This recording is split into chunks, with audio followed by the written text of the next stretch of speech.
ഒരു യൂട്യൂബ് നോക്കി അവർ നൃത്തം ചെയ്യുമ്പോൾ അവർ ഒരു ശാസ്ത്രീയ നൃത്തത്തിൻ്റെ ചിട്ടകളൊന്നും പാലിക്കുന്നില്ല.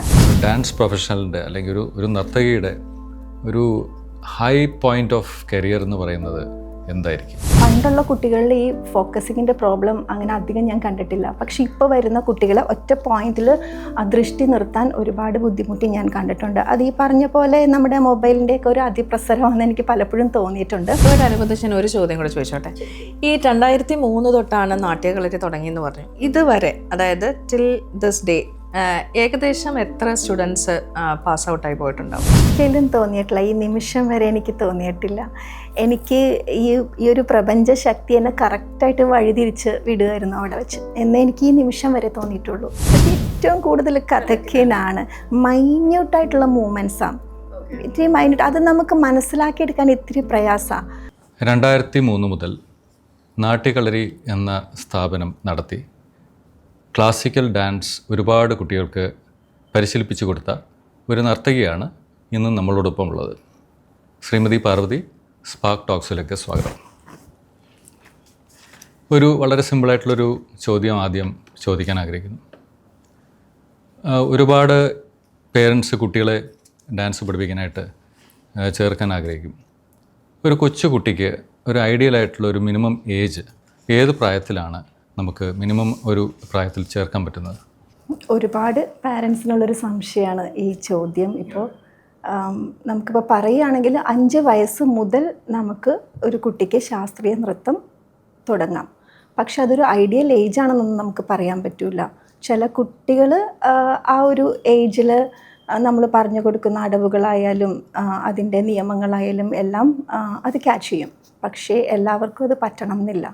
അപ്പോൾ ഐഡിയൽ ഏജ് എന്ന് പറയാൻ പറ്റിയില്ലെങ്കിലും നമുക്ക് 5-ാം വയസ്സിൽ ശ്രമിക്കാം നൃത്തം പഠിപ്പിക്കാനായിട്ട്.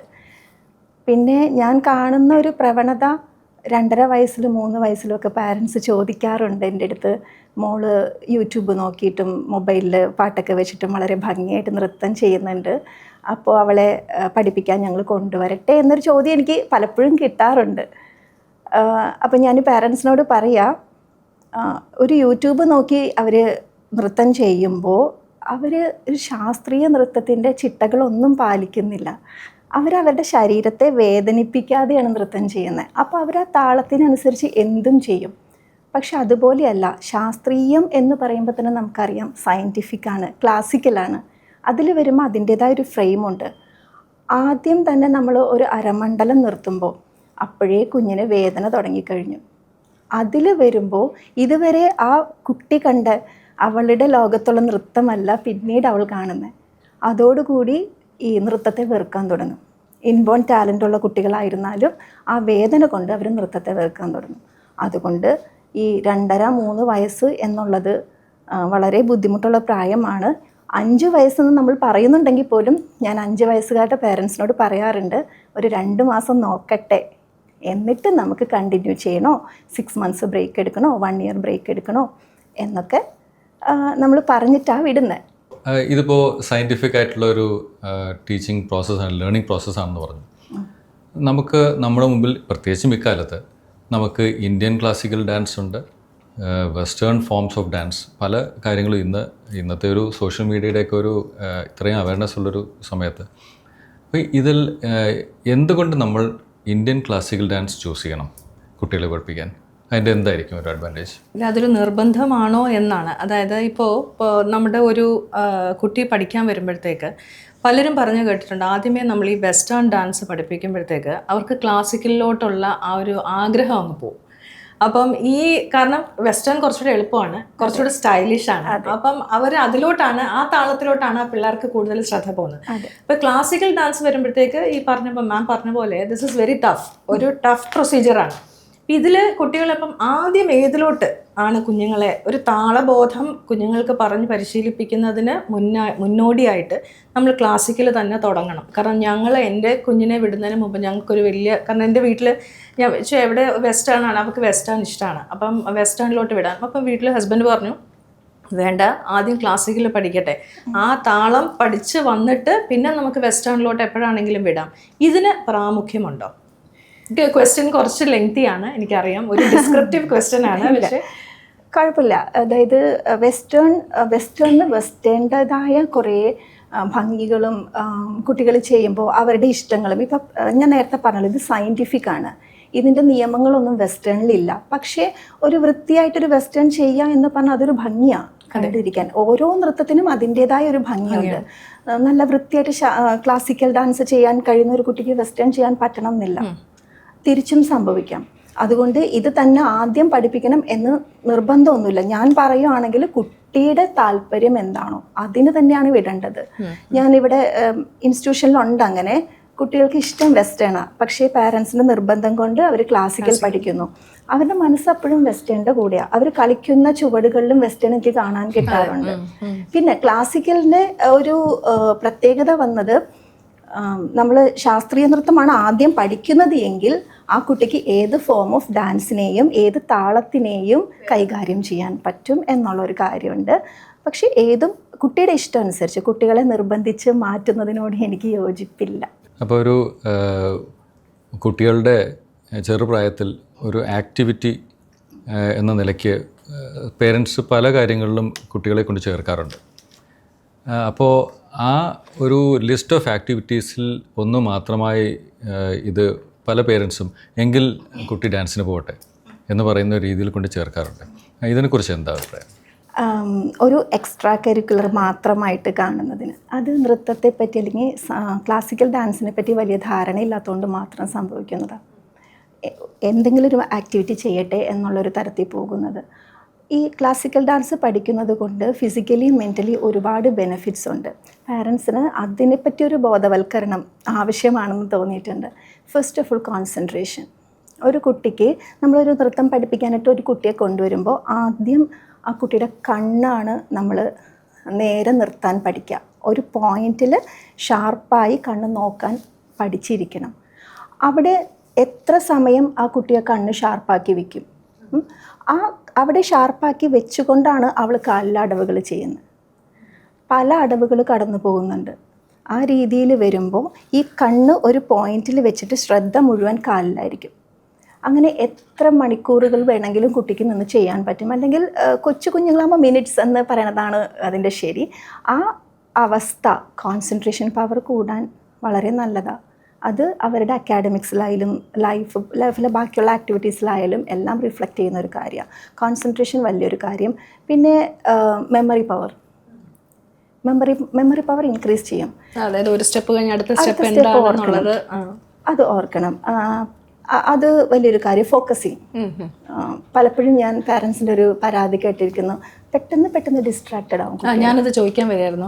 കാരണം വെച്ചാൽ ഇപ്പോഴത്തെ കുട്ടികൾക്കുള്ള മെയിൻ ഒരു പ്രോബ്ലമാണ് ഈ മൊബൈൽ കണ്ട് സ്ക്രോളിങ് മെൻറ്റാലിറ്റിയാണ്. അപ്പോൾ അവർ കണ്ണ് ഒരിടത്ത് ഉറക്കത്തില്ല. അപ്പം അത് മാമിൻ്റെ സ്കൂളിൽ, ഡാൻസ് സ്കൂളിലുള്ള കുട്ടികളിലും ഇത് കണ്ടിട്ടുണ്ടോ? അതായത് പണ്ടുള്ള കുട്ടികളെ ട്രെയിൻ ചെയ്യുന്നതും ഇപ്പമുള്ള കുട്ടികളിൽ ട്രെയിൻ ചെയ്യുമ്പോഴും ഈ വ്യത്യാസം മാം ശ്രദ്ധിക്കാറുണ്ടോ? അല്ലെങ്കിൽ അങ്ങനെ ഒരു കൂടുതൽ കുട്ടികളിൽ ഇത് കാണുന്നുണ്ടോ? തീർച്ചയായിട്ടും. പണ്ടുള്ള കുട്ടികളിൽ ഈ ഫോക്കസിങ്ങിൻ്റെ പ്രോബ്ലം അങ്ങനെ അധികം ഞാൻ കണ്ടിട്ടില്ല. പക്ഷെ ഇപ്പോൾ വരുന്ന കുട്ടികളെ ഒറ്റ പോയിന്റിൽ ദൃഷ്ടി നിർത്താൻ ഒരുപാട് ബുദ്ധിമുട്ടി ഞാൻ കണ്ടിട്ടുണ്ട്. അത് ഈ പറഞ്ഞ പോലെ നമ്മുടെ മൊബൈലിൻ്റെയൊക്കെ ഒരു അതിപ്രസരമാണെന്ന് എനിക്ക് പലപ്പോഴും തോന്നിയിട്ടുണ്ട്.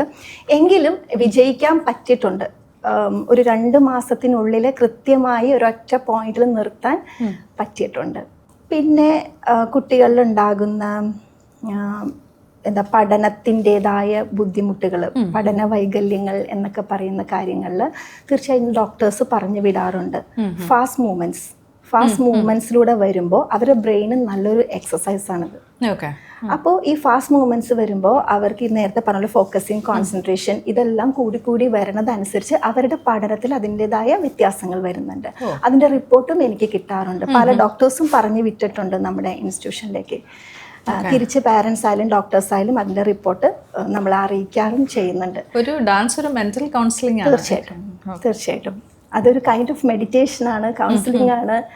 കൂടുതൽ ആരും ഒന്നും സംസാരിക്കുന്നില്ല, പക്ഷേ ഓട്ടോമാറ്റിക്കായിട്ട് ഒരു ഹീലിംഗ് പ്രോസസ്സ് അവിടെ തീർച്ചയായിട്ടും നടക്കുന്നുണ്ട്. പിന്നെ വലിയവരെ സംബന്ധിച്ച് പറയുകയാണെങ്കിൽ കുട്ടികൾക്കുണ്ട്. ഇന്ന് ഡിപ്രഷനും സ്ട്രെസ്സും ഇല്ലാത്ത കുട്ടികളില്ലല്ലോ. സ്ട്രെസ് റിലീഫ് അത് ഒരു വലിയൊരു ഭാഗമാണ്. നമ്മൾ ഈ ക്ലാസ്സിൽ വരുമ്പോൾ 1 hour ആവട്ടെ, എത്ര സമയമാവട്ടെ, ഫോൺ ഇല്ല. ഫോൺ നിർബന്ധമായിട്ട് മാറ്റി വെക്കേണ്ട ഒരു കാര്യമാണ്. അത് മാത്രമല്ല പല ഏജിലുള്ള ആളുകൾ അവിടെ ഉള്ളത്. ഇവർ എല്ലാവരുമായിട്ട് മിങ്കിൾ ചെയ്യുന്നു, അവർക്ക് ഇഷ്ടപ്പെട്ട നൃത്തം അവർ പഠിക്കുന്നു, ബിഹേവ് ചെയ്യാൻ പഠിക്കുന്നു, ഏത് സിറ്റുവേഷനിലും കൈകാര്യം ചെയ്യാൻ പഠിക്കുന്നു, സ്പോട്ടിൽ തീരുമാനങ്ങൾ എടുക്കാൻ പഠിക്കുന്നു. ചിലപ്പോൾ ഒരു ഗ്രാൻഡ് മദറിൻ്റെ പ്രായമുള്ള ആൾ ആ ക്ലാസ്സിൽ തന്നെ ഉണ്ടാകാം, പക്ഷെ അവരോട് എങ്ങനെ ബിഹേവ് ചെയ്യണമെന്ന് ആ ഡാൻസ് ക്ലാസ്സിലുള്ള കുട്ടികൾക്ക് അറിയാം. പക്ഷെ ഇന്ന് പുറത്തത് കാണാൻ കിട്ടാറില്ല. മോറൽ വാല്യൂസ് വളരെ ശോഷിച്ചു പോകുന്ന ഒരു സെനാരിയോ ആണ് ഇപ്പോൾ കുട്ടികളുടെ ഇടയിൽ. അതെ, അങ്ങനെയുള്ള ഒരുപാട് ക്വാളിറ്റീസ് നൃത്തം പഠിക്കുന്നതിലൂടെ കുട്ടികൾക്ക് ഉണ്ടാവുന്നുണ്ട്. ഇതെല്ലാം മെൻ്റലി. ഇനി ഫിസിക്കലി വന്നു കഴിയുമ്പോൾ ഇമ്മ്യൂണിറ്റി പവർ ഒന്നും ചെയ്യാതിരിക്കുന്ന കുട്ടികളെക്കാൾ ഉറപ്പായിട്ടും ഇതുപോലുള്ള ആക്ടിവിറ്റീസ് ചെയ്യുന്ന കുട്ടികളുടെ ഇമ്മ്യൂണിറ്റി പവർ വളരെ കൂടുതലാണ്.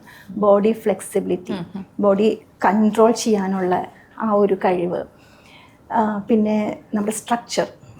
ഇപ്പോഴത്തെ കുട്ടികളിൽ കണ്ടു നട്ടെല്ല് വളഞ്ഞ് ഇരിക്കുന്ന ഒരു പ്രവണതയെല്ലാം, അത് നട്ടെല്ല് എങ്ങനെ സൃഷ്ടിച്ചോ ആ രീതിയിൽ നിവർന്നിരിക്കാനുള്ള കഴിവ് നമ്മളിവിടെ ക്ലാസ്സിൽ ഉണ്ടാക്കിയെടുക്കുന്നുണ്ട്. അങ്ങനെ ഒരുപാട് ബെനിഫിറ്റ്സ് ഇതിൻ്റെ പുറകിലുണ്ട്.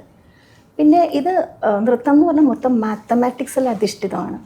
മാത്തമാറ്റിക്സ് എല്ലാം നമ്മുടെ ജിയോമെട്രി ഇതെല്ലാം കയറുന്നുണ്ട്. അപ്പൊ ഇതെല്ലാം അറിഞ്ഞ് സിസ്റ്റമാറ്റിക് ആയിട്ട്, അത് സിസ്റ്റമാറ്റിക് എന്ന ആ വേർഡിന് ഭയങ്കര ഇമ്പോർട്ടൻസ് ഉണ്ട് കേട്ടോ. ആ രീതിയിൽ തന്നെ പഠിച്ചാലാണ് ഈ ക്വാളിറ്റീസ് എല്ലാം കിട്ടുള്ളൂ. ഇത് പാരൻസിന് അറിവുണ്ടെങ്കിൽ തൊട്ടടുത്തൊരു ഡാൻസ് ക്ലാസ് ഉണ്ട് അവിടെ പോകട്ടെ, അല്ലെങ്കിൽ ഇവിടെ ഫീസ് കുറവാണ് ഇവിടെ പോകട്ടെ, ഈ ഒരു ധാരണ മാറി ഏറ്റവും നല്ല രീതിയിൽ പഠിപ്പിക്കുന്ന ഇൻസ്റ്റിറ്റ്യൂഷൻ തേടി അവിടെ എത്തും.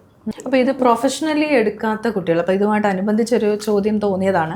പ്രൊഫഷണലി ഇത് കൊണ്ടുപോകണ്ട, പക്ഷേ ഇതൊരു എന്നാലൊരു പാഷൻ ഉണ്ട്, അതിൻ്റെ പുറത്ത് പഠിക്കണം എന്നുള്ള കുട്ടികൾക്ക് എത്ര നാൾ വരെ ഈ ഡാൻസ് ഈ ലേണിംഗ് പ്രോസസ്സ് കണ്ടിന്യൂ ചെയ്യാം? ഞാൻ പ്രൊഫഷണലി ഇതെടുക്കുന്ന കുട്ടികൾ എന്ന് പറഞ്ഞാൽ ഒരുപാട് പേരൊന്നും കണ്ടിട്ടില്ല. ഇപ്പം നമ്മുടെ ഇൻസ്റ്റിറ്റ്യൂഷനിൽ ഇപ്പോൾ 500 പേര് പഠിക്കുന്നുണ്ടെങ്കിൽ 10-15 പേര് മാത്രമാണ് ഇത് പ്രൊഫഷനായിട്ട് സ്വീകരിക്കുന്നത്. അതിലെനിക്ക് ഒരുപാട് ക്വസ്റ്റ്യൻസ് വരുന്നുണ്ട്. അപ്പം മാം ഇപ്പം എന്തായാലും ഈ ക്വസ്റ്റ്യൻ കംപ്ലീറ്റ് ചെയ്യാം. ബാക്കിയുള്ള കുട്ടികൾ ഒരു 15ഓളം പേരല്ലാതെ ബാക്കിയുള്ള കുട്ടികളെല്ലാവരും ഇത് ഒരു പാഷൻ്റെ പുറത്ത് അവരുടെ ബാക്കിയുള്ള ആക്ടിവിറ്റീസിൻ്റെ കൂടെയായിട്ട് കൊണ്ട് നടക്കുന്നതാണ്. ഇതിന് ഒരുപാട് ഗുണങ്ങൾ അവർക്ക് കിട്ടുന്നുണ്ട്. ഒന്ന്, റെക്കഗ്നൈസേഷൻ. അവരൊരു കോളേജിലൊക്കെ സ്കൂളിലൊക്കെ ആണെങ്കിൽ നല്ലൊരു പെർഫോമറാണ് അവർ, അതിൻ്റെ ഒരു സന്തോഷം. എപ്പോഴും അവിടെ ചെല്ലുമ്പോൾ ഒരു സ്ഥാനം കിട്ടാറുണ്ട് അവർക്ക്. അത് അങ്ങനെ സോഷ്യലായിട്ട് അവർക്ക് ലഭിക്കുന്നത്. അല്ലാതെ ഞാൻ ഈ പറഞ്ഞ സ്ട്രെസ് റിലീഫ് എന്നൊക്കെ നേരത്തെ പറഞ്ഞില്ലേ, അത് ഇവർക്കൊക്കെ ബാധകമാണ്. ഇവർ ഇപ്പോൾ ഒരു IT പ്രൊഫഷണൽ എടുക്കുക, ബാങ്ക് എംപ്ലോയീസ്, ഇവരൊക്കെ ഭയങ്കര സ്ട്രെസ്സായിട്ടാണ് വരുന്നത്. ഇവർ അവരുടെ ജോലിയുടെ സൈഡായിട്ട് കൊണ്ട് നടക്കുന്നതാണല്ലോ. അപ്പോൾ തീർച്ചയായിട്ടും ഇവരൊന്നും ക്ലാസ് മുടക്കില്ല. 20 വർഷം 22 വർഷമൊക്കെ പഠിക്കുന്നവർ എനിക്കിപ്പോഴും ഉണ്ട് ഇൻസ്റ്റിറ്റ്യൂട്ടിൽ. അപ്പോൾ അവരൊക്കെ പെർഫോമും ചെയ്യുന്നുണ്ട്? തീർച്ചയായിട്ടും ചെയ്യുന്നുണ്ട്. അത് മാത്രമല്ല പലപ്പോഴും അവർ പല രാജ്യങ്ങളിൽ പല സ്റ്റേറ്റിലൊക്കെ ആണെങ്കിലും അവർ ഓൺലൈനിൽ പഠിക്കും. ഇവിടെ നാട്ടിലേക്ക് എത്തുമ്പോൾ വേഗം വീട്ടിലേക്ക് വരും, വീട്ടിൽ വന്ന് പ്രാക്ടീസ് ചെയ്യും, പ്രോഗ്രാംസ് ചെയ്യും, അതിനുവേണ്ടി മാത്രം പ്ലാൻ ചെയ്ത് നാട്ടിലേക്ക് വരും. ഇങ്ങനെയെല്ലാം ഇപ്പോഴും കൊണ്ട് നടക്കുന്നവരുണ്ട്. അത് എത്രത്തോളം മനസ്സിന് സന്തോഷം കൊടുത്തിട്ടായിരിക്കും അവരിപ്പോഴും അത് കണ്ടിന്യൂ ചെയ്യും. ഈ ഓൺലൈൻ ക്ലാസ്സസ് പഠിപ്പിക്കുമ്പം ബുദ്ധിമുട്ട് നേരിടാറുണ്ട്? അതായത് ഇപ്പം നേരിട്ട് നമ്മുടെ ഫ്രണ്ടിൽ ഒരു കുട്ടി നിന്ന് നൃത്തം ചെയ്യുന്നത് കാണുമ്പോൾ അവരുടെ താളം, അവരുടെ ഫേസ് എക്സ്പ്രഷൻ, ഇതെല്ലാം നമുക്ക് മോണിറ്റർ ചെയ്യാൻ പറ്റും ഇൻ എ ക്ലോസ് പ്രിസിഷൻ. അപ്പം പക്ഷേ ഓൺലൈൻ ആകുമ്പോഴത്തേക്ക് നമുക്കത് പറ്റത്തില്ല. അപ്പം അതിന് ഒരു പരിധി പറ്റും, പക്ഷെ ഒരു പരിധിയുണ്ട്. അത് ഒരു ഡിഫിക്കൽട്ടി തോന്നിയിട്ടുണ്ട് അവരെ നർച്ചർ ചെയ്യുന്നതിന്, അതായത് അവരെ പരിശീലിപ്പിച്ചെടുക്കുന്നതിന് ഒരു ബുദ്ധിമുട്ട് തോന്നിയിട്ടുണ്ടോ? പരിശീലിപ്പിച്ചെടുക്കുന്നതിനുള്ള ബുദ്ധിമുട്ടല്ല, നമുക്ക് കുറച്ചും കൂടി മനസ്സിന് സന്തോഷം കിട്ടുന്ന നേരിട്ട് ഒരു ഓഫ്ലൈൻ ക്ലാസ് കണ്ടിട്ട് പിന്നെ ഓൺലൈൻ ക്ലാസ്സിലേക്ക് പോകുമ്പോഴുള്ള സ്വാഭാവികമായ ബുദ്ധിമുട്ട്. നമ്മൾ കോവിഡ് വന്നപ്പോൾ ഇതൊക്കെ ശീലിച്ചു, അതുകൊണ്ട് നമുക്കങ്ങനെ കുഴപ്പമില്ല. പക്ഷെ പരിശീലിപ്പിച്ചെടുക്കാൻ എനിക്ക് അങ്ങനെ ബുദ്ധിമുട്ട് തോന്നിയിട്ടില്ല. എത്രയൊക്കെ നമ്മൾ ന്യായീകരിച്ചാലും ഓഫ്ലൈൻ ക്ലാസ്സിൻ്റെ ഒരു സുഖം ഓൺലൈൻ ക്ലാസ്സിൽ കിട്ടില്ല എന്നുള്ളത് ഒരു സത്യമായിട്ടുള്ള കാര്യമാണ്. പിന്നെ ഒരു തുടക്കം, ചെറിയ കുഞ്ഞുങ്ങളെ ഒരിക്കലും ഞാൻ ഓൺലൈനിൽ തുടങ്ങാറില്ല. വലിയവരെ മാത്രമാണ് ഓൺലൈനിൽ തുടങ്ങുന്നത്. കൂടുതലും മുൻപരിചയമുള്ളവരെയാണ് ഓൺലൈനിൽ സ്റ്റാർട്ട് ചെയ്യുക. അവർക്ക് കാര്യങ്ങൾ മനസ്സിലാകും, നമ്മൾ എന്താ ഉദ്ദേശിക്കുന്നത്. പിന്നെ ഒരുപാട് പേരെ അറ്റ് എ ടൈം നമ്മൾ ഓൺലൈനിൽ എടുക്കില്ല. അപ്പോൾ നമുക്ക് ക്ലിയർ ആയിട്ട് ഇവരെ കാണാൻ പറ്റും. പിന്നെ എല്ലാവരോടും പറയും ഓൺലൈനിൽ വരുമ്പോൾ നിങ്ങൾ ഓഫ്ലൈൻ ക്ലാസ് മാക്സിമം അറ്റൻഡ് ചെയ്യണം. അത് മറ്റുള്ള കൺട്രീസിൽ നിന്നുള്ളവരാണെങ്കിലും ഇവിടെ വരുമ്പോൾ ഇവിടെ വന്ന് ഓഫ്ലൈൻ ക്ലാസ് അറ്റൻഡ് ചെയ്തിട്ടേ പോകൂ. ഓഫ്ലൈൻ ക്ലാസ്സിൻ്റെ സുഖം ഒരിക്കലും കിട്ടില്ല. പക്ഷേ ഞാൻ നേരത്തെ പറഞ്ഞ പോലെ പരിശീലിപ്പിക്കാൻ വലിയ ബുദ്ധിമുട്ടൊന്നും തോന്നിയിട്ടില്ല. ഇതുമായിട്ടനുബന്ധിച്ച് ഞാൻ ഒരു ചോദ്യം കൂടെ ചോദിച്ചോട്ടെ. ചോദിക്കൂ. ഈ 2003 തൊട്ടാണ് നാട്യകളരി തുടങ്ങിയെന്ന് പറഞ്ഞു. ഇതുവരെ അതായത് ടിൽ ദിസ് ഡേ ഏകദേശം എത്ര സ്റ്റുഡൻസ് പാസ് ഔട്ടായി പോയിട്ടുണ്ടാവും? പാസ് ഔട്ട് എന്ന് പറയാൻ പറ്റില്ല ഡാൻസിന്റെ പ്രൊഫഷനിൽ, പക്ഷെ എത്ര പേര് പരിശീലിച്ച് പോയിട്ടുണ്ടാവും? എനിക്കൊരു കറക്റ്റ് കണക്കൊന്നും നിശ്ചയില്ല. എന്നാൽ പോലും ഒരു 25,000ഓളം നമ്മുടെ അടുത്ത് നിന്ന് പഠിച്ചിട്ടുണ്ട്. എൻ്റെ ഒരു നമ്മുടെ ലിസ്റ്റ് പ്രകാരം അറൗണ്ട് അത്രയൊക്കെ. അവരുമായിട്ടൊക്കെ കുറെ പേര് ഏകദേശം ഒരുപാട് പേരായിട്ട് കോണ്ടാക്ട് ഉണ്ട്. നാട്യക്കളരിയുടെ ഒരു പ്രത്യേകത എന്താണെന്ന് വെച്ചാൽ ഇതൊരു വലിയ ഫാമിലിയാണ്. എല്ലാവരും പറയുന്ന പോലെ ഒരു സെക്കൻഡ് ഹോം എന്നാ പറയുക കുട്ടികൾ. ഇവര് ഒരു 90% സ്റ്റുഡൻസായിട്ട് എനിക്ക് നല്ല കണക്ഷനുണ്ട്. അവരിവിടെ വരികയും വിളിക്കുകയും മെസ്സേജ് ചെയ്യും, എല്ലാത്തിലും പങ്കെടുക്കുകയും ഒക്കെ ചെയ്യും. ഇപ്പോഴും ചില രാജ്യങ്ങളിൽ നിന്ന് നമുക്ക് ആക്സസ് ഇല്ല, ക്ലാസ് എടുക്കാനൊക്കെ ബുദ്ധിമുട്ടുള്ളതൊക്കെ ഉണ്ട്. അവരൊക്കെ ഒത്തിരി നമ്മുടെ ഇതുപോലെ ഫോട്ടോസ് കാണുമ്പോൾ ഭയങ്കരമായിട്ട് പെയിൻഫുള്ളായിട്ട് വിളിക്കാറുണ്ട്. എനിക്ക് സങ്കടം വന്നു, എനിക്ക് ഓടി വരാൻ കൊതിയാവുന്നു, ഞാൻ ഈ ജോലി രാജിവെച്ചാലോ എന്ന് ആലോചിക്കാം എന്നൊക്കെ പറഞ്ഞ് വിളിക്കും. ഒരു സ്റ്റുഡൻ്റ് എന്നോട് പറയാ, ഞാൻ നാട്ടിൽ വരാൻ വേണ്ടി പ്രഗ്നൻ്റ് ആയാലോ എന്ന്. ആ പേരും അതുവരെ ചിന്തിക്കുന്ന സ്റ്റുഡൻസും നമുക്കുണ്ട്. അപ്പോൾ നല്ല കണക്ഷനാണ്. ഇൻട്രസ്റ്റിംഗ്. ഇത്രയും കുട്ടികളെ പരിശീലിപ്പിച്ച നൃത്ത അധ്യാപിക നൃത്തം പഠിച്ചു തുടങ്ങിയത് എപ്പോഴാണ്, എങ്ങനെയാണ്? പ്രോപ്പറായിട്ട് പഠിച്ചു തുടങ്ങിയത് 97ലാണ്. അതിനു മുൻപ് ഞാൻ എൻ്റെ +2 കാലഘട്ടത്തിൽ, അതിനു മുൻപ് നമ്മൾ എന്തൊക്കെയോ പഠിച്ചു. 97 മുതലാണ് എന്ത് പഠിക്കണമെന്ന് തീരുമാനിച്ചൊരു തീരുമാനം എടുത്ത് പഠിച്ചത്. കലാമണ്ഡലം സുമതി ടീച്ചറിൻ്റെ കീഴിലായിരുന്നു ഞാൻ പഠിച്ചു തുടങ്ങിയത്. അങ്ങനെ പഠിച്ചു തുടങ്ങി ഒരു പ്രത്യേക ഘട്ടം എത്തിയപ്പോൾ ഇതൊരു പ്രൊഫഷനായിട്ട് എടുക്കണമെന്ന് തീരുമാനിച്ചു. അത് എങ്ങനെയായിരുന്നു? What thought process? ഇത് ശരിക്കും പറഞ്ഞാൽ ഞാനൊരു പ്രൊഫഷനായിട്ട് എടുക്കാൻ തീരുമാനിച്ച് പോയതല്ല. ഇപ്പം ഞാൻ നേരത്തെ പറഞ്ഞ നല്ലൊരു പെർസെൻറ്റേജ് വിദ്യാർത്ഥിനികളെ പോലെ എൻ്റെ പാഷനാണ്, എനിക്ക് ഒരുപാട് ഇഷ്ടമാണ്, അതുകൊണ്ട് ഞാൻ ജോയിൻ ചെയ്തതാണ്. പ്രൊഫഷനായത് വളരെ യാദൃച്ഛികമായിട്ടാണ്. ഞാനൊക്കെ വിശ്വസിക്കുന്നു ഒരു നിയോഗം എന്നൊക്കെ പറയൂലേ, അങ്ങനെ ഞാൻ വിശ്വസിക്കുന്നു. ഞാൻ BSc കെമിസ്ട്രി ആയിരുന്നു. ഞാൻ MScക്ക് ജോയിൻ ചെയ്യാൻ വേണ്ടിയിട്ടുള്ള പദ്ധതികളുമായിട്ട് മുന്നിലേക്ക് പോകുമ്പോഴാണ് സെൻറ്റ് ട്രിസാസ് കോളേജിൽ, അതിനൊക്കെ വേണ്ടിയിട്ടാണ് ഞാൻ ചെല്ലുന്നത്, സെൻറ്റ് ട്രിസാസ് കോളേജിൽ എറണാകുളം. അവിടെ ചെന്നപ്പോൾ ഇങ്ങനൊരു ബ്രോഷർ കിടക്കുന്നു, BA ഭരതനാട്യം കോഴ്സ് സ്റ്റാർട്ട് ചെയ്യണു എന്ന് പറഞ്ഞിട്ട്. അപ്പോൾ ഒരാഗ്രഹം ജോയിൻ ചെയ്ത് നോക്കാനായിട്ട്. സെൽഫ് ഫിനാൻസിങ് കോഴ്സാണ്. അവിടെ വെച്ച് ഞാൻ ആപ്ലിക്കേഷൻ കൊടുത്തു, ഇൻ്റർവ്യൂവിന് വിളിച്ചു, ചെന്നു, കിട്ടി. ആകെ 10 സീറ്റ് ഉണ്ടായിരുന്നേ. അപ്പോൾ പെട്ടെന്ന് എടുത്ത ഓൺ ദി സ്പോട്ട് ഡെസിഷൻ. അപ്പം വീട്ടിൽ നിന്ന് ചോദിക്കണം, അഭിപ്രായം ചോദിക്കണം, അവർ സമ്മതിക്കുമോ ഇല്ലയോ, അങ്ങനെയുള്ള തോട്ട്സ് ഒന്നും അന്നേരം ഉണ്ടായിരുന്നില്ല? ആക്ച്വലി എൻ്റെ കല്യാണം കഴിഞ്ഞതിന് ശേഷമാണ് ഞാൻ BA ഭരതനാട്യം ചെയ്തത്. ചോദിക്കാൻ ഒരാളോടെ ഉള്ളൂ, ആൾക്ക് സന്തോഷാണ്, ജോയിൻ ചെയ്തു. അങ്ങനെയാണ് തുടങ്ങിയത് കരിയർ. അതെ. ഇപ്പോൾ ഒരുപാട് പേരൻസിനാണെങ്കിലും സംശയം വരുന്നൊരു കാര്യമാണ്, കുട്ടികൾ ഒരു കല പ്രൊഫഷനായിട്ട് തിരഞ്ഞെടുക്കുന്ന ഒരു ചോദ്യം വരുമ്പോൾ ഒരു സാധാരണ നമുക്ക് പ്രത്യേകിച്ചും കേരളത്തിൽ പേരൻസ് പൊതുവേ ഉള്ളൊരു ട്രെൻഡ് എന്ന് പറയുന്നത് എത്രയോ വർഷങ്ങളായിട്ട് പഠിച്ചു വല്ല എഞ്ചിനീയറും ഡോക്ടറും ആകാൻ നോക്കണം എന്നുള്ള രീതിയാണ്. ഞാനും ഒക്കെ അതിൽ കൂടെ കടന്നു പോയതാണ്. അപ്പോൾ അങ്ങനെ ഒരു ഇതിൽ കല ചൂസ് ചെയ്യുമ്പോൾ, ഒരു പ്രൊഫഷനാക്കാൻ ചൂസ് ചെയ്യുമ്പോൾ അതിനെ എങ്ങനെയായിരിക്കണം സപ്പോർട്ട് ചെയ്യേണ്ടത്? ഇത് കല ഒരു പ്രൊഫഷനായിട്ട് സ്വീകരിക്കുമ്പോൾ ഇതിനകത്ത് ഒരുപാട് വെല്ലുവിളികളുണ്ട്, ഇല്ലയെന്ന് പറയാൻ പറ്റില്ല.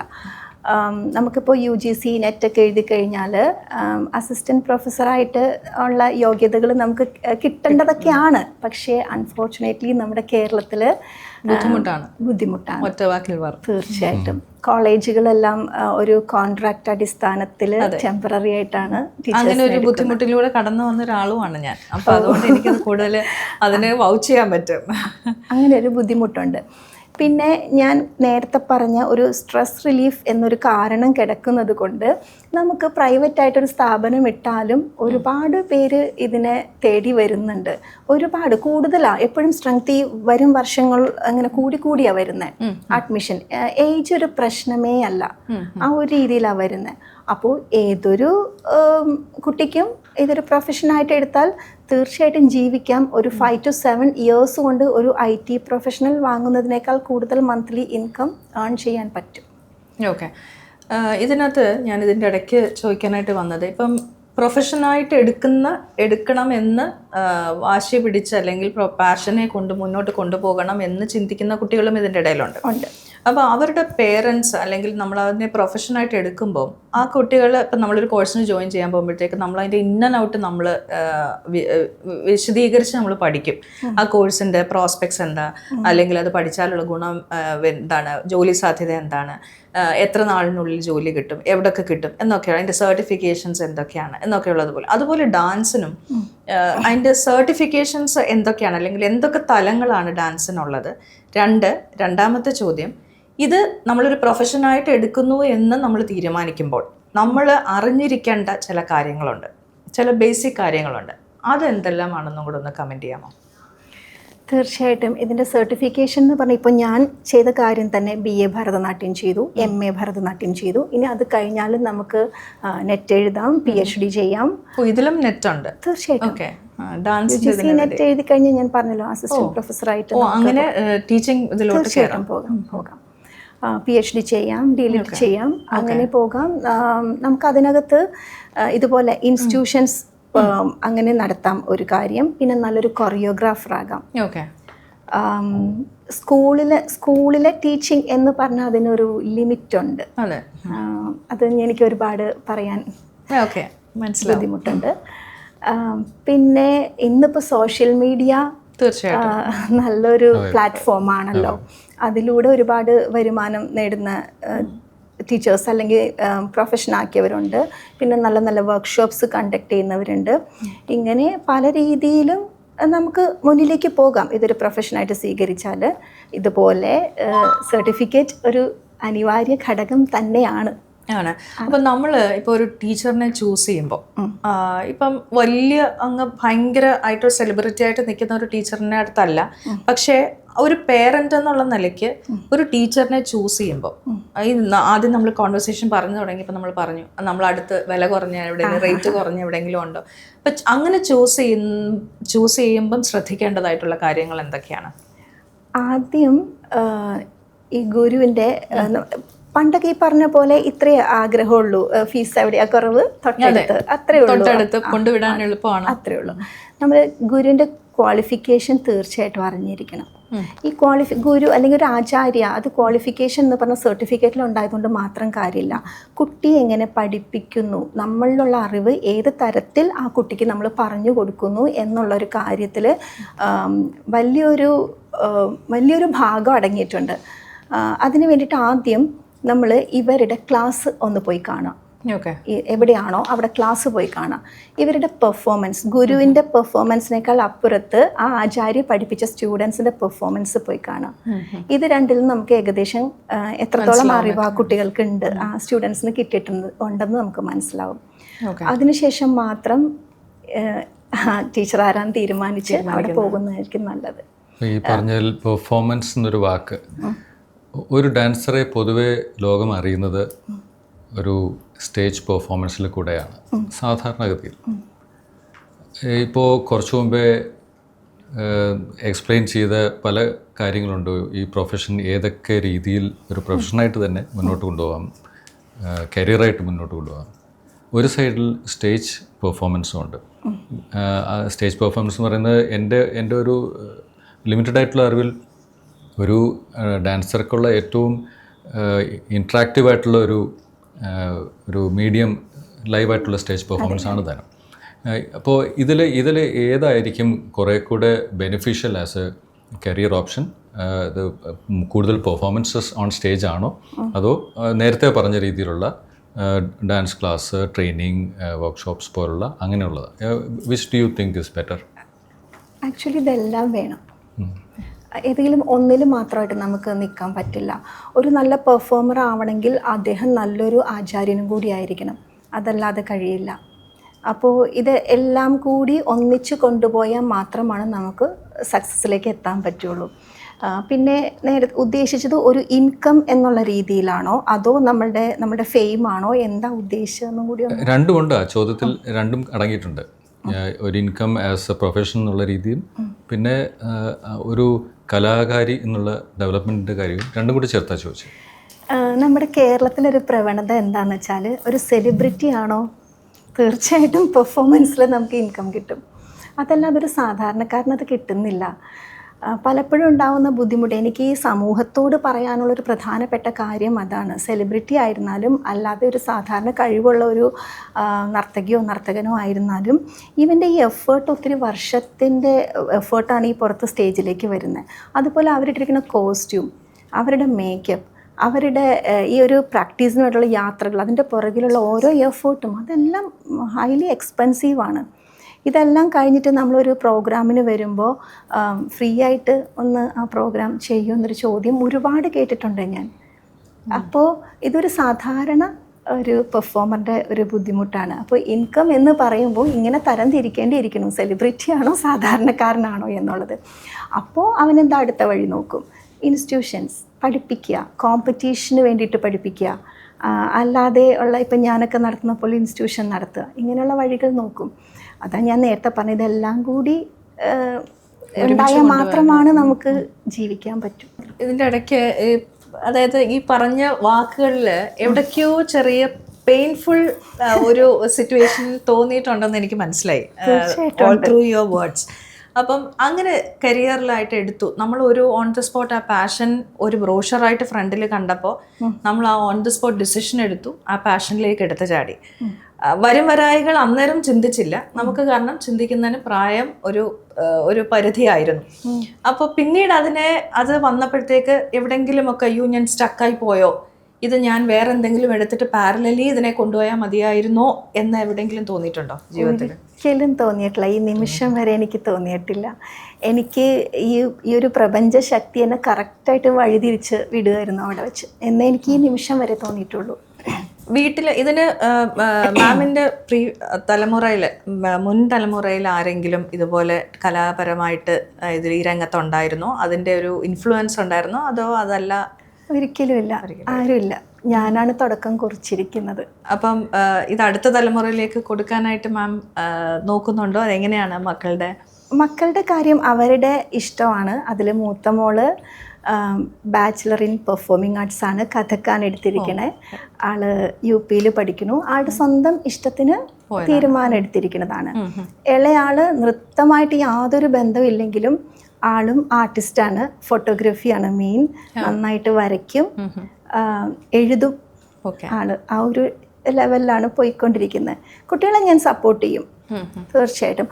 ഹാർഡ് വർക്കിംഗ് ആണോ എല്ലാം നേടാമെന്ന് ഞാൻ വിശ്വസിക്കുന്നു. മോളെ ഡാൻസിന് വിട്ടപ്പോഴത്തേക്ക് ഇത് കൂട്ടായിരുന്ന എടുത്ത തീരുമാനമാണോ, അതോ ഈ പറഞ്ഞ പോലെ അമ്മയുടെ പാത അങ്ങനെ മോളൊരു ഓൺ ദ സ്പോട്ട് ഡിസിഷൻ എടുത്ത് പോയതാണോ? ഒരിക്കലും അല്ല, മോള് ആലോചിച്ച് മോൾക്ക് വേണ്ടി എടുത്ത തീരുമാനം തന്നെ. അവള് സ്വന്തമായിട്ട് എടുത്ത തീരുമാനമാണ്. അവളെടുത്തത് ബയോമാത്സ് ആയിരുന്നു +2-ന്. അത് കഴിഞ്ഞ് അവള് തന്നെ സ്വയം തീരുമാനിച്ചതാണ്. എനിക്കതിനകത്ത് യാതൊരു പങ്കുമില്ല.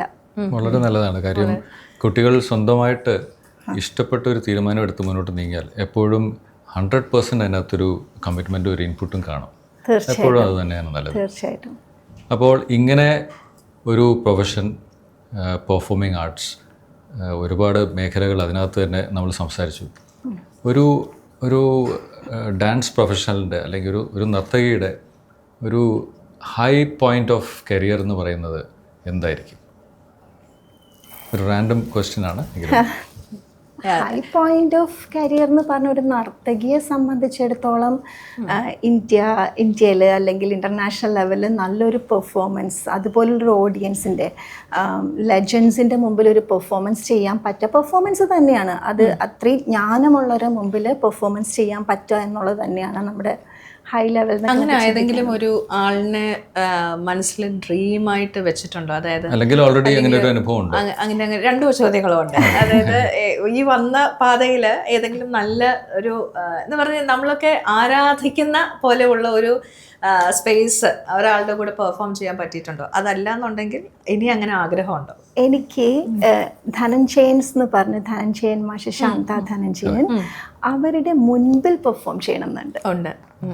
അവർ നമ്മുടെ ഇൻസ്റ്റിറ്റ്യൂഷനിൽ വന്നിട്ടുണ്ട്, നമുക്ക് വേണ്ടി പെർഫോം ചെയ്തിട്ടുണ്ട്, വർക്ക്ഷോപ്സ് ചെയ്തിട്ടുണ്ട്. പക്ഷേ അവരുടെ മുമ്പിൽ പെർഫോം ചെയ്യാൻ എനിക്ക് പറ്റിയിട്ടില്ല. അതെൻ്റെ ഒരു ആഗ്രഹം തന്നെയാണ്. അതുപോലെ ഗുരുക്കന്മാരുടെ മുമ്പിൽ പെർഫോം ചെയ്യണമെന്ന് ആഗ്രഹമുണ്ട്. തീർച്ചയായിട്ടും അതിനുള്ള ശ്രമങ്ങൾ ഞങ്ങൾ തുടങ്ങിയിട്ടുണ്ട്. ഞാൻ കുറച്ച് നാളൊരു പെർഫോമൻസിലൊരു ബ്രേക്കിലായിരുന്നു. ഇപ്പോൾ വീണ്ടും ഞങ്ങൾ സ്റ്റാർട്ട് ചെയ്യാണ്. അതിൻ്റെ പ്രോജക്ട്സ് ഒക്കെ വന്നിട്ടുണ്ട്. പക്ഷെ എനിക്ക് റിവീൽ ചെയ്യാൻ പറ്റുന്ന ഇതിനകത്ത് വേറൊരു കാര്യം കൂടെ എൻ്റെ ഇടയ്ക്ക് കുട്ടികളുടെ പരിശീലിപ്പിക്കുന്ന കാര്യത്തിൻ്റെ ഇടയ്ക്ക് ഞാൻ വിട്ടുപോയൊരു ചോദ്യമുണ്ട്. അതായത് പല കുട്ടികൾക്കും എന്ത് തരം നൃത്തം, അതായത് നൃത്തത്തിൽ തന്നെ ഭരതനാട്യമുണ്ട്, കുച്ചിപ്പുടിയുണ്ട്, അല്ലെങ്കിൽ അതുപോലെയുള്ള വേരിയൻസ് ഉണ്ട്. അപ്പം ഇതിൽ നമ്മളൊരു കുട്ടിയെ അത് ടീച്ചറാണോ അനലൈസ് ചെയ്ത് കുട്ടിക്ക് ഇന്നതിലോട്ട് സ്പെഷ്യലൈസ് ചെയ്ത് പോകുന്നതായിരിക്കും നല്ലതെന്ന് പറയുന്നത്, അതോ കുട്ടിയുടെ ഇഷ്ടം വന്ന് പറഞ്ഞിട്ട് അതിലോട്ട് പ്രാക്ടീസ് ചെയ്യുന്നതാണോ? കുട്ടികൾക്ക് ഇപ്പോൾ ഭരതനാട്യം ഏതാ, മോഹിനിയാട്ടം ഏതാ, കുച്ചിപ്പുടി ഏതാന്നുള്ള യാതൊരുവിധ തീരുമാനങ്ങളും ഉണ്ടാവില്ല. ഇപ്പം ഞാൻ മെയിനായിട്ട് ഭരതനാട്യമാണ് എടുത്തിരിക്കുന്നത്. അപ്പോൾ എൻ്റെ അടുത്ത് വരുന്ന സ്റ്റുഡൻസ് മെയിനായിട്ട് ഭരതനാട്യത്തിലായിരിക്കും സ്റ്റാർട്ട് ചെയ്യാം. കുച്ചിപ്പുടിയിൽ സ്റ്റാർട്ട് ചെയ്യണേനോ മോഹിനിയാട്ടത്തിൽ സ്റ്റാർട്ട് ചെയ്യണേനോ ഒന്നും കുഴപ്പമില്ല. പിന്നെ ഭരതനാട്യത്തിൻ്റെ ഒരു പ്രത്യേകത എനിക്ക് ഫീൽ ചെയ്തിരിക്കുന്നത് അത് കുറച്ചുകൂടി സ്റ്റിഫാണ്, റിജിഡാണ്. ഈ സ്റ്റിഫ്നെസ്സിൽ നമ്മൾ പഠിച്ചു കഴിഞ്ഞാൽ കുറച്ച് കഴിയുമ്പോൾ നമുക്ക് ഏത് രീതിയിലും ഫ്ലെക്സിബിലിറ്റി കൊണ്ടുവരാൻ പറ്റും. പക്ഷേ കുച്ചിപ്പുടി മോഹിനിയാട്ടം കുറച്ച് ഫ്ലെക്സിബിൾ ആണ്. പക്ഷെ ഫ്ലെക്സിബിലിറ്റിയാണ് നമ്മൾ ആദ്യം എടുക്കണമെങ്കിൽ നമുക്ക് സ്റ്റിഫാക്കി എടുക്കാൻ കുറച്ച് പ്രയാസം പലപ്പോഴും എനിക്ക് കുട്ടികളിൽ തോന്നിയിട്ടുണ്ട്. അപ്പോഴും ഞാൻ പറയും ഭരതനാട്യത്തിൽ തുടങ്ങൂ, അതിനുശേഷം നമുക്ക് പല ഫോം ഓഫ് ആർട്ടും പഠിക്കാം. ഇതിൽ ഏറ്റവും നല്ലത് ഏതെങ്കിലും ഒരു ഫോമിൽ ഉറച്ചു നിൽക്കുന്നത് തന്നെയാണ് എപ്പോഴും. പിന്നെ ഞാൻ കഥക്കും കൂടി നമ്മുടെ ഇൻസ്റ്റിറ്റ്യൂഷനിലുണ്ട്. കഥക്കാണ് ഒരുപാട് ബുദ്ധിമുട്ടായിട്ട് എനിക്ക് തോന്നിയിട്ടുള്ളത് കുട്ടികളെ പഠിപ്പിക്കാനായിട്ട്. കഥക്ക് ചോദിച്ചു വരാറുണ്ട്. കഥക്കം തുടങ്ങുന്നതിന് പഠിക്കാൻ ബുദ്ധിമുട്ടാണോ? കാരണം കഥക്ക് കണ്ടുകൊണ്ടിരിക്കുന്ന ഒരാൾക്ക് ഒരു ഈസി ഫ്ലോ ആണ് നമുക്ക് ഫീൽ ചെയ്യുന്നത്. കാരണം കാഴ്ചക്ക് അത്, കാരണം മറ്റേതുപോലെ കോംപ്ലക്സിറ്റി ഒന്നും കഥക്കിനകത്ത് കാണുന്നവർക്ക് തോന്നത്തില്ല. ഒരു കാഴ്ചക്കാരി എന്നുള്ള നിലയ്ക്ക് ചോദിക്കാണ്. അപ്പൊ ഇത്ര പാടാണോ കഥക്ക് പഠിക്കാൻ? കോംപ്ലക്സിറ്റി ഏറ്റവും കൂടുതൽ കഥക്കിനാണ്. മൈന്യൂട്ടായിട്ടുള്ള മൂവ്മെന്റ്സാണ്. അത് നമുക്ക് മനസ്സിലാക്കിയെടുക്കാൻ ഇത്തിരി പ്രയാസമാണ്. അത് മാത്രമല്ല എല്ലാ ശാസ്ത്രീയ നൃത്തവും കണക്കിൽ മാത്തമാറ്റിക്സിൽ അധിഷ്ഠിതമാണെങ്കിലും കഥക്കിൻ്റെ ഒരു മാത്തമാറ്റിക്സ് എന്ന് പറഞ്ഞാൽ കുറച്ചുകൂടി കടുപ്പാണ്, ഒരുപാട് കടുപ്പാണ്. പിന്നെ കഥക്ക് നമ്മൾ ബോൾസ്, അതായത് ആ സിലബിൾസ് യൂസ് ചെയ്യണതൊക്കെ കൃത്യമായിട്ട് നമ്മൾ പറഞ്ഞിട്ടൊക്കെ വേണം ചെയ്യാനായിട്ട്. ആ കണക്കുകളൊക്കെ കുട്ടികളെ പഠിപ്പിക്കാൻ ഒട്ടും ഈസിയല്ല, മനസ്സിലാക്കലൊട്ടും. എത്ര വയസ്സ് തൊട്ടാണ് ഇത് പ്രാക്ടീസ് ചെയ്യുന്നത് കഥക്കിൻ്റെ? ഇത് കുട്ടികൾ പഠിക്കണം അല്ലെ? അതിന് കാരണം ഇത്രയും സാധനം മനസ്സിലാവണമല്ലോ. ഏത് വയസ്സ് തൊട്ട് ഒരു കുട്ടിക്ക് പ്രാക്ടീസ് ചെയ്യാൻ പറ്റും? ഒരു 7 വയസ്സ് തുടങ്ങിയാൽ പോലും ഏറ്റവും ഞാൻ പറയാണ് മനസ്സിലാക്കാൻ കുറച്ച് പ്രയാസം. നമുക്ക് ബേസിക്സ് കുറച്ച് മൂവ്മെൻറ്റ്സ് കൊടുക്കാം എന്നല്ലാതെ അതിൻ്റെ ഒരുപാട് ഡീപ്പായിട്ടുള്ള ഒരു ടെക്നിക്കൽ സൈഡിലേക്ക് നമുക്ക് ഇറങ്ങാൻ പറ്റില്ല. അത് കുറച്ചുകൂടി വലുതാണ്. കുട്ടി ഒരു 10-12 വയസ്സെങ്കിലും ആവണം നമുക്ക് കൃത്യമായി ആ കണക്കൊക്കെ ഒന്ന് മനസ്സിലാക്കി കിട്ടാനായിട്ട്.